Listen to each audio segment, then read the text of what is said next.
राजस्थान, जिसका नाम भी भारत के मशहूर राज्यों में शामिल है।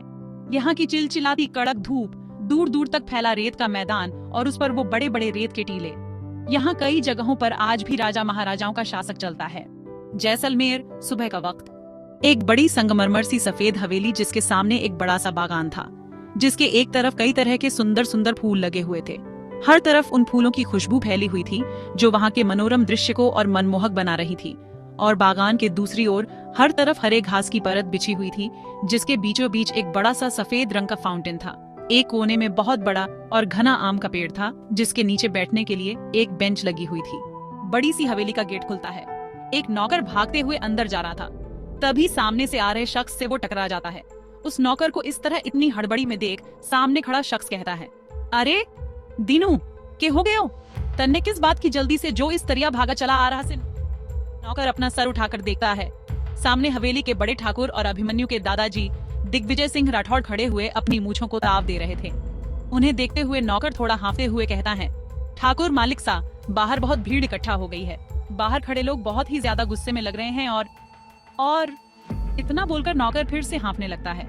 नौकर को इस तरह बात को बीच में रोकते हुए देखकर ठाकुर मालिक सा थोड़ी कड़क आवाज में कहते हैं, और के दीनू? दीनू हाँफते हुए ही कहना शुरू करता है, ठाकुर मलिक सा, भीड़ बहुत गुस्से में है और बार बार हुकुम सा को बाहर बुला रही है। मैंने पूछा भी, मगर वो लोग कह रहे हैं वो लोग सिर्फ हुकुम सा से ही बात करेंगे। इतना कहकर दीनू चुप हो जाता है। दीनू की बात सुनकर ठाकुर मलिक सा के चेहरे पर बल पड़ जाते हैं। हवेली के ऊपर का हिस्सा, जहाँ बीचों बीच एक बड़ा सा हाईनल था, वहाँ राजवाड़ों की तरह तख्त लगे हुए थे और उसके सामने से हवेली के बाहर का हिस्सा आसानी से देखा जा सकता था।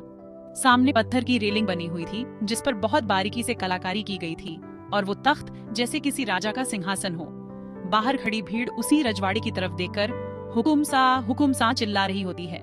चिल्लते चिल्लते वो भीड़ अचानक से शांत हो जाती है।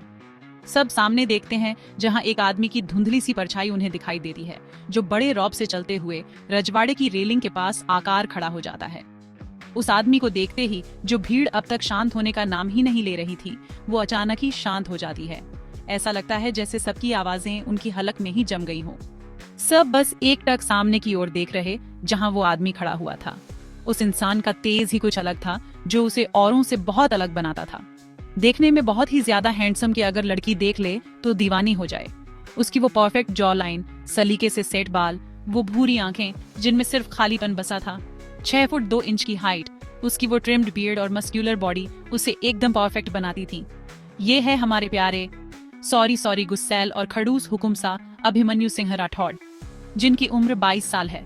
मगर इतनी छोटी सी उम्र में ही इन्होंने पूरा राजस्थान संभाला हुआ है और साथ ही अपने पुश्तैनी बिजनेस को भी। ये एशिया के नंबर 1 बिजनेसमैन भी हैं।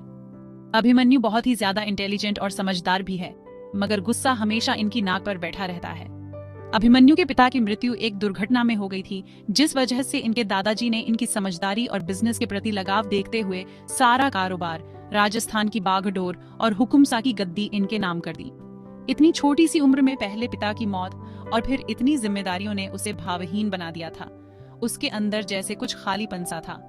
इन सब में तो जैसे अभिमन्यु मुस्कुराना ही भूल गया था। अभिमन्यु अपने भावहीन चेहरे के साथ सामने देखता है, जहां भीड़ उसके कुछ बोलने का इंतजार कर रही थी। अभिमन्यु अपने हाथ के इशारे से बोलने का इशारा करता है। अभिमन्यु का इशारा मिलते ही भीड़ में खड़ा एक आदमी अपने हाथ जोड़े हुए आगे आता है और कहता है, माफ करें हुकुम सा, आपको सुबह सुबह इतना परेशान करने के लिए, मगर क्या करें, हमारी परेशानी भी बड़ी है। कृपया हमारी परेशानी का समाधान करें, वरना हम सब तो बेघर हो जाएंगे। इतना बोलकर वो आदमी चुप हो जाता है और अपनी नजरें झुकाए खड़ा हो जाता है। भीड़ की बात सुनकर अभिमन्यु अपनी रौबीली आवाज में कहता है, आप सब मुझे अपनी पूरी परेशानी बताइए ताकि मैं उसका समाधान कर सकूं। अभिमन्यु की बात सुनते ही भीड़ से दूसरा आदमी अपने हाथ जोड़े आगे आता है और नजरें झुकाए कहना शुरू करता है, हुकुम सा, हम सब गरीब लोग हैं। एक छोटी सी कच्ची बस्ती में रहते हैं जो रेत के मैदान से कुछ दूरी पर है। हम सब वहाँ अपने परिवार के साथ खुशी खुशी रहते थे, मगर एक दिन कुछ गुंडे वहाँ आकर हमें जगह को खाली करने की धमकी देने लगे। वह लोग कहते हैं अगर जगह खाली नहीं की तो सबको उठाकर बाहर फेंक देंगे। कुछ दिन तक तो हमने उन्हें समझाया, मगर वो लोग नहीं माने और कल तो हद ही गई। वो लोग रात को आए और हमारे एक आदमी को बहुत मारा। उस आदमी के इतना कहते ही एक आदमी भीड़ से बाहर आता है जिसे बहुत चोटें लगी हुई थीं। वो आदमी फिर अपनी बात आगे बढ़ाते हुए कहता है, कल वह लोग फिर से धमकी देकर गए हैं, अगर हमने वो जगह खाली नहीं की तो वो हम सबका यही हाल करेंगे। इतना कहकर वो आदमी चुप हो जाता है और अभिमन्यु को देखने लगता है।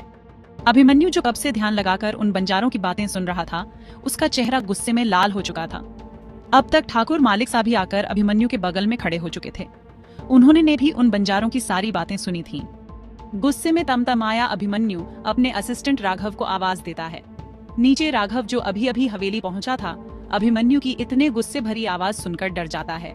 राघव अपने मन में सोचता है, ये सर इतने गुस्से में क्यों हैं? कौन है ऐसा जिसे सोए हुए शेर को उंगली करने में मजा आ रहा है? अगर एक बार ये शेर जाग गया ना, तो उस गधे की तो खैर नहीं होगी।